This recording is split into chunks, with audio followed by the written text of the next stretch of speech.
These days, a cod refers to a fish in English. In Welsh, we call that same fish penfras, which equates to something like fat head. If you've ever seen a cod, you'll know exactly that fits perfectly. Although it's an archaic term in English now, cod can suggest a bag or a pouch. In most Scandinavian languages, it's still the term used for a cushion or a pillow or something like that. It exists in Welsh as cwd, suggesting much the same as the now archaic English term of like a bag or a pouch.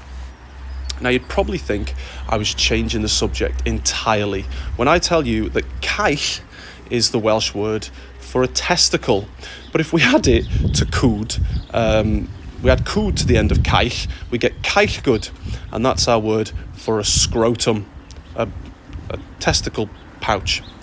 You see, in Welsh, even the most delicate of topics can have their own testicularly unique charm, I think.